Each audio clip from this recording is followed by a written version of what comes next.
Hello and I welcome you all on keystone classes. तो आज हम करने वाले हैं 2011 सेंसस ऑफ इंडिया। अभी तक हमारा नया सेंसस हुआ नहीं है, तो इससे पहले मैं जीएसटी की एक क्लास यहाँ पे चैनल पे डाल चुका हूँ। तो आज हम करने वाले हैं सेंसस ऑफ इंडिया को।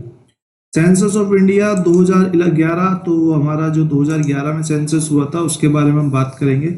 2011 में जो सेंसस हुआ है, 2011 के बाद अभी तक सेंसस आगे वाला जो हमारा 2021 में होना था वो कोविड के कारण पोस्टपोन हो चुका है, और अभी जो लेटेस्ट पोस्टपोन हुआ है वो 2024 में हो चुका है। तो अभी तक उसकी हमारे पास कोई ऑफिशियल नहीं आई है। ठीक है, तो अगर हम सेंसस की बात करें तो जो हमारे की पॉइंट्स बनते हैं सेंसस के बारे में वो हमारे हैं। जो सबसे पहला जो सेंसस हुआ था हमारा census of India, census of India started in 1872। जो सेंसस ऑफ इंडिया की शुरुआत हुई थी वो 1872 में हुई थी। ठीक है, सबसे पहले जो सेंसस स्टार्ट हुआ वो 1872 में लॉर्ड मेयो के कार्यकाल में, यानी कि अंग्रेजों का जब शासन था तब यहाँ पर स्टार्ट हुआ। ठीक है, अगर मैं दूसरे पॉइंट की बात करूं तो जो हमारा सेंसस है वो 1872 में स्टार्ट तो हो गया, लेकिन वो रेगुलेट नहीं हो पाया। ठीक है, रेगुलेट का मतलब कि रेगुलर इंटरवल पे हम सेंसस को लेंगे, मतलब पॉपुलेशन को काउंट करेंगे। वो जो हमारा स्टार्ट हुआ वो 1881 में हुआ, यानी कि फर्स्ट रेगुलर सेंसस। ठीक है, अगर आपके कुछ पेपर में सवाल आता है कि हमारे इंडिया में सबसे पहला सेंसस कब हुआ, 1872 में, और रेगुलर सेंसस कब हुआ, यानी कि नियमित जनगणना। ठीक है, इसे बोलेंगे नियमित। मैं आपको हाथ के हाथ हिंदी लिखवाता चलूंगा, जनगणना। ठीक है, नियमित जनगणना की शुरुआत जो हुई हमारी 1881 में, और जनगणना की जो शुरुआत हुई वो हमारी 1872 में, जनगणना। ठीक है, तो उसके बाद अगर हम बात करें तो जनगणना की सबसे पहले शुरुआत किसने करी थी? सबसे पहले शुरुआत हमारी करी थी स्वीडन देश ने। ठीक है, स्वीडन देश ने 1749 में जनगणना की शुरुआत कर दी थी। ठीक है, जनगणना की शुरुआत कर दी थी।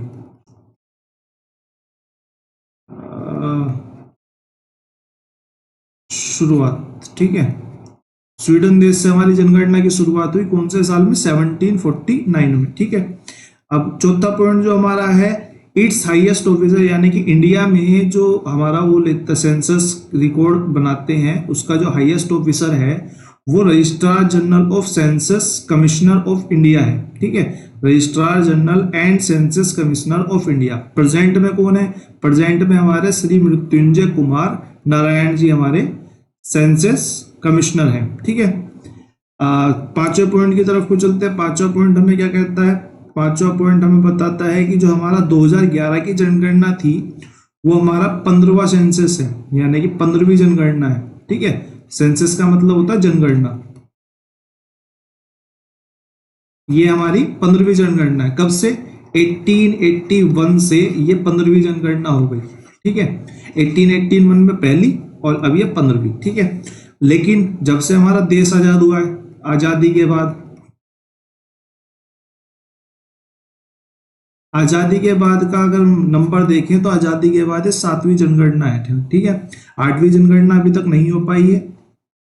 एक्चुअल में 2021 में उसकी रिपोर्ट आ जानी चाहिए थी, लेकिन वो कोविड के कारण अभी तक नहीं आ पाई है। ठीक है, अब छठे पॉइंट की बात करें तो census assessment report shows that India is the youngest country in the world.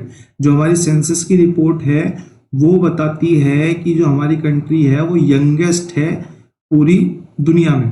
पूरी दुनिया में यंगेस्ट है, इसका क्या मतलब है कि जो हमारी एवरेज एज है, यानी कि औसत उम्र जो है भारतीयों की, वो कितनी है हमारी? वो 29 ईयर्स है। ठीक है, इस पेज पे से सबसे जो महत्वपूर्ण सवाल है वो ये वाला है कि 7वीं जनगणना है और 15वीं जनगणना है हमारी टोटल में। ठीक है, 1881 में स्टार्ट हुई थी। 7वां पॉइंट हमारा हो गया। 8वें पॉइंट की तरफ को चलते हैं। 7वां पॉइंट हो गया। 8वां point, according to the final data of 2011 the population of India is 121 crore. हमारी जो जनसंख्या है वो 2011 के अनुसार 121 करोड़ है, यानी कि ऑफिशियली तो अभी भी हम 121 करोड़ ही हैं, क्योंकि हमारा 8वीं जो वो है जनगणना अभी तक कंक्लूड नहीं हो पाई है। ठीक है, जो टोटल पॉपुलेशन जो वर्ल्ड की है उसका 17.5% है, ठीक है, यानी कि लगभग 17.5% हम पूरी दुनिया के पॉपुलेशन का हिस्सा इंडिया में रखते हैं, ठीक है। अगर हम डेकेडल ग्रोथ की बात करूं, ठीक है, जो ग्रोथ हुई है हमारी जनसंख्या में वो 17.7% हुई है, ठीक है, यानी कि पूरे देश में जो जनसंख्या 2001 में थी, 2001 से 17.7% ज्यादा है, यानी कि अगर यहाँ पे 100% जनसंख्या थी तो ये 17.7% ज्यादा होके इस वाली जनसंख्या के 117.7% के बराबर अब हमारी जनसंख्या हो चुकी है, ठीक है। अगले की तरफ को चलते हैं। हमारा 9वां पॉइंट क्या कह रहा है? 9वां पॉइंट हमारा कहता है कि अकॉर्डिंग टू द 2011 सेंसस, यानी कि 2011 की जनगणना के अनुसार जो हमारी शहर में रहने वाली आबादी, यहाँ से बहुत क्वेश्चन बनते हैं, शहर में रहने वाली आबादी जो है वो हमारी 31.2% है, ठीक है, जबकि अर्बन को हम कहते हैं शहर, ठीक है, ये शहरी हो गई, ठीक है, और ये रूरल हो गई हमारी ग्रामीण जनसंख्या,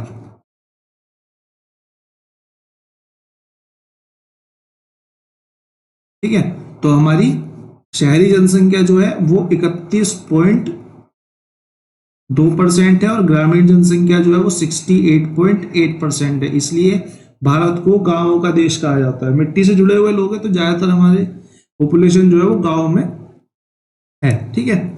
अगले पॉइंट की तरफ को चलते हैं। अगला पॉइंट क्या कह रहा है कि under the national population policy 2020, हमारी एक पॉलिसी लॉन्च हुई थी जो 2020 में लॉन्च हुई थी। उसने रखा था कि हम अपनी पॉपुलेशन को स्टेबलाइज कर लेंगे।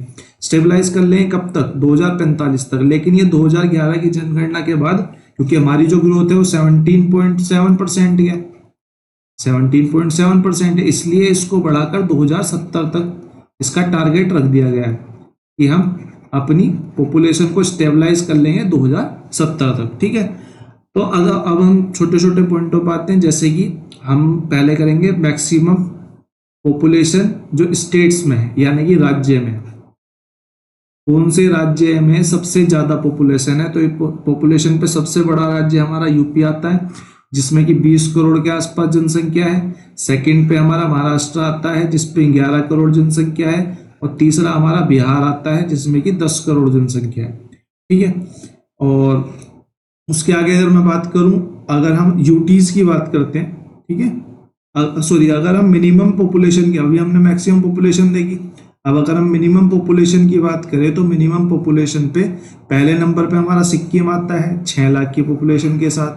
दूसरे नंबर पर हमारा मिजोरम आता है 10 लाख की पॉपुलेशन के साथ, ठीक है, ये 6 लाख और ये 10 लाख।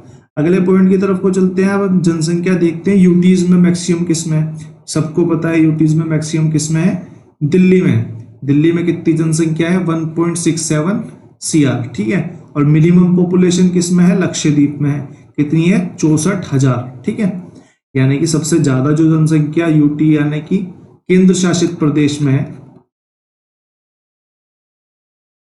केंद्र शासित प्रदेशों में सबसे ज्यादा जो जनसंख्या है वो दिल्ली के अंदर है और सबसे कम जो जनसंख्या है वो लक्षद्वीप के अंदर है, ठीक है। अगले पॉइंट की तरफ को चलते हैं। जो हमारी डेकेडल ग्रोथ रेट है, यानी कि वृद्धि दर जो है हमारी, वृद्धि दर जो है, ठीक है, वृद्धि दर जो मैक्सिमम है हमारी कौन सी स्टेट में? अभी हम स्टेटों की बात कर रहे हैं, अगली स्लाइड पे हम यूटीज की बात करेंगे। जो डेकेडल ग्रोथ जो है वो हमारी मैक्सिमम है मेघालय के अंदर 27.9%, और जो सेकंड पे आता है वो आता है अरुणाचल प्रदेश विद 26%, ठीक है।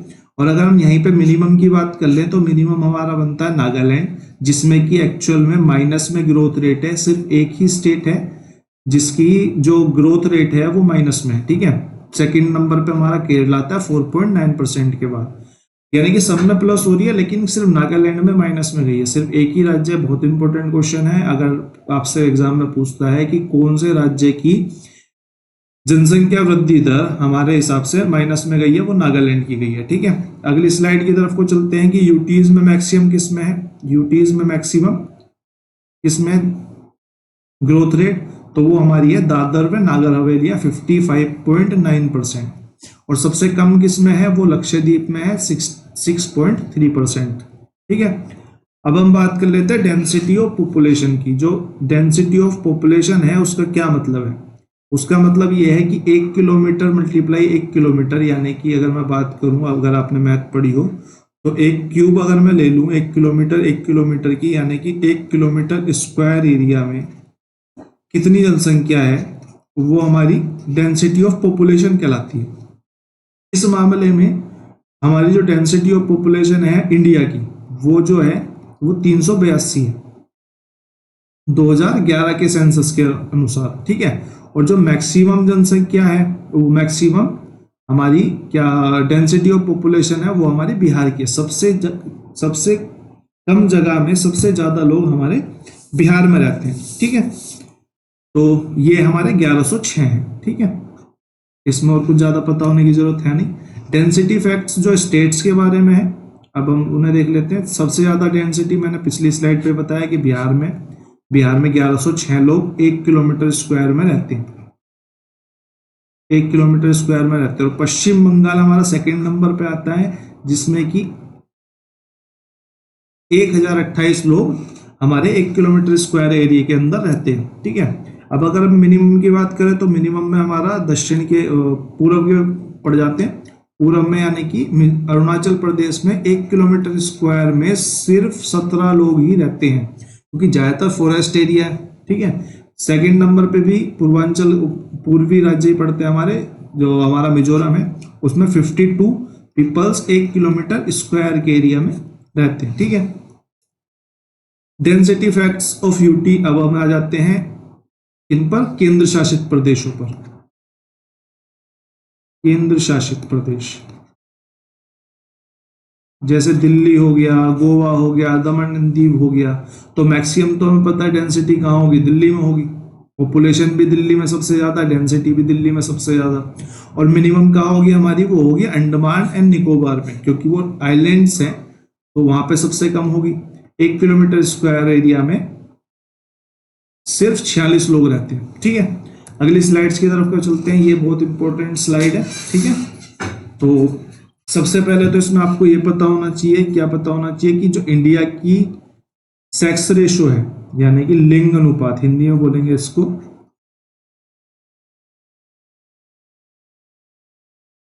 लिंग अनुपात। तो जो इंडिया का लिंग अनुपात है वो कितना है हमारा, 943 अकॉर्डिंग टू 2011 सेंसस। ठीक है, 2011 सेंसस के अकॉर्डिंग इंडिया का जो लिंग अनुपात है वो 943 है, यानी कि अगर 1000 पुरुष अवेलेबल हैं तो उनके मुकाबले में 943 ही महिलाएं हैं। ठीक है, ठीक है, तो अगर मैं मैक्सिमम की बात करूं, कहां पे मैक्सिमम है, तो केरला में ही सिर्फ सरप्लस है। जैसे कि हमारी जो ग्रोथ थी वो एक जगह माइनस जा रही थी, ऐसे सिर्फ एक जगह हम 1000 से प्लस हैं महिलाओं में, वो है केरला।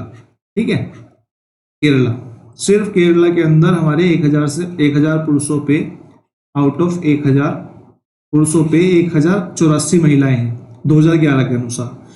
और तमिलनाडु में फिर कुछ थोड़ा सा सिमिलर सा ही है, 1000 पुरुषों पर 996 महिलाएं हैं। ठीक है, अगर मैं स्टेट्स यानी कि राज्यों में मिनिमम की बात करूं तो जाहिर सी बात है हमारा हरियाणा आएगा। यहाँ थोड़ी सी डाटा में एरर हो गई शायद, मैं एक सेकंड में चेक कर लेता हूँ।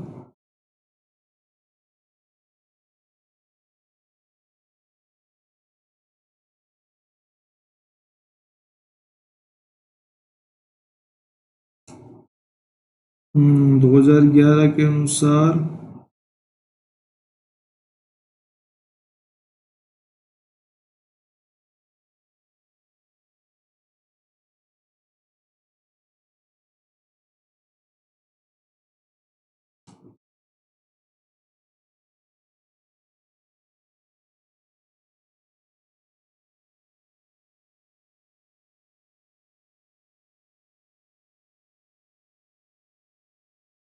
तो ये जो हमारी डाटा में थोड़ी सी एरर है, यहाँ पर जो है हरियाणा का जो सेक्स रेशो 1037 नहीं है, मिनिमम की बात कर रहे हैं हम, तो ये हमारा 943 है। 943 नहीं होना चाहिए, हाँ सॉरी 877 है, ठीक है 877,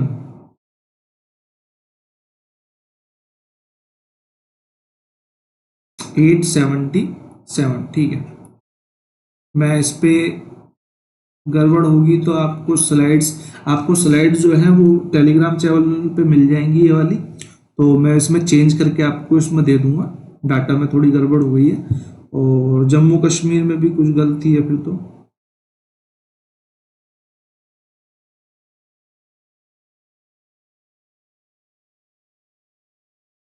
जो जम्मू कश्मीर में है, जम्मू कश्मीर में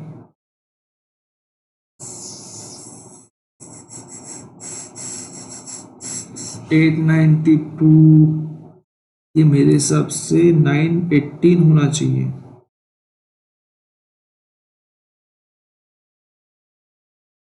ये 889 होना चाहिए, है ना,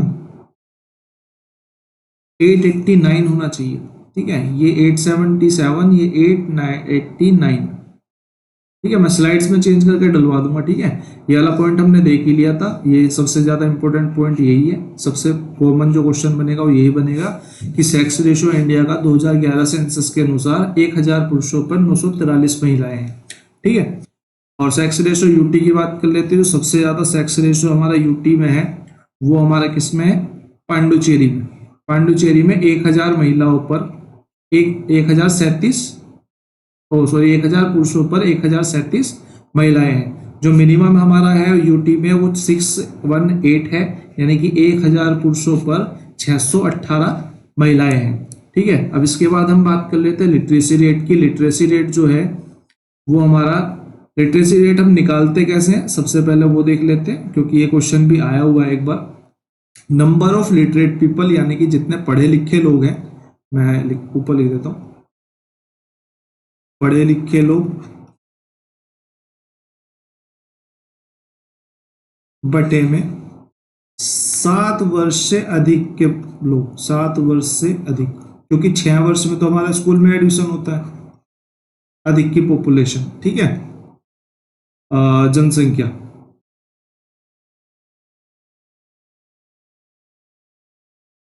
और ये मल्टीप्लाई बाई 100, ठीक है। यहां से हमारा लिटरेसी रेट का परसेंटेज निकल के आता है। लिटरेसी रेट का परसेंटेज निकल के आता है number of literate peoples upon में ओवर 7 ईयर पॉपुलेशन, 7 साल से बड़ी जनसंख्या जितनी भी है, मल्टीप्लाई में 100 कर देंगे तो हमारा लिटरेसी रेट निकल के आ जाएगा। अगर मैं लिटरेसी रेट की बात करूं तो इंडिया में जो लिटरेसी रेट है वो 73% है, जो कि पिछली बार यानी कि 2001 के मुकाबले ज्यादा है। 2001 में कितना था, 64.8% था, ठीक है। अगले चार्ट की तरफ को चलते हैं। लिटरेसी रेट जो स्टेट्स में सबसे ज्यादा है, अब हम उनकी बात कर लेते हैं। लिटरेसी रेट जो मैक्सिमम है वो किस स्टेट में है, केरला में, क्योंकि यहाँ पर आप इस तरीके से भी ध्यान रख सकते हैं कि यहाँ पर जो सेक्स रेशो था वो भी मैक्सिमम था। तो अगर पढ़े लिखे ज्यादा हैं तो समझदार ज्यादा होंगे, एबॉर्शन वगैरह नहीं कराते होंगे इलीगली, तो यहाँ पर 94% हो गया। फिर उसके बाद हमारा पूर्व की तरफ का राज्य आता है मिजोरम। मिजोरम में 91.3% लिटरेसी रेट है, ठीक है, लिटरेसी रेट है। राज्यों की बात कर रहे हैं, मिनिमम की बात करें तो बिहार सबसे ज्यादा लिटरेसी में खराब जो है वो बिहार है, 61.8%, और उसके बाद आता है हमारा अरुणाचल प्रदेश। अरुणाचल प्रदेश हमारा लिटरेसी रेट में 65.4% पर आता है। अगर मैं यूटीज में लिटरेसी रेट की बात करूं, यूटीज में लिटरेसी रेट की बात करूं तो लक्षद्वीप में सबसे ज्यादा है हमारा लिटरेसी रेट 91.8%, ठीक है, 91.8%। अगर मैं मिनिमम की बात करूं तो ये दादर नागर हवेली में 76.2% पे आता है। अब अगर हम बात कर लेते हैं लिटरेसी रेट में जो डिफरेंस है हमारा, बस ये लास्ट स्लाइड हमारी, लिटरेसी रेट में जो डिफरेंस है, मेल लिटरेसी रेट जो इंडिया के अंदर है वो 79.2% है, और फीमेल लगभग आधी लेके लिटरेसी रेट लेके बैठी हुई है 52.1% से। तो इनके बीच में जो गैप आता है वो 27.1% का है। ये भी एक एग्जाम में पहले आ गया था, इसलिए मैंने इसमें डाल दिया, ठीक है। जो मैक्सिमम डिफरेंस है लिटरेसी रेट में वो हमें मिलता है राजस्थान के अंदर, यानी कि जहाँ पे महिलाएं, मेल और फीमेल का जो लिटरेसी रेट के बीच में अंतर है, डिफरेंस है, वो सबसे ज्यादा कहाँ पर है, वो राजस्थान में। ठीक है, तो अभी पॉपुलेशन की क्लास में सिर्फ इतना ही आज के लिए। तो ये जो क्लास है वो हमारी एंड होती है। इसके बाद हम अगली अगली जो हमारा टॉपिक होगा वो हमारा होगा भारत और उसके पड़ोसी देश, उसके लिए हम आगे देखेंगे। Thank you for watching. अगली क्लास में अच्छा लगा करें तो लाइक शेयर सब्सक्राइब कर दिया करो। ठीक है, थैंक यू।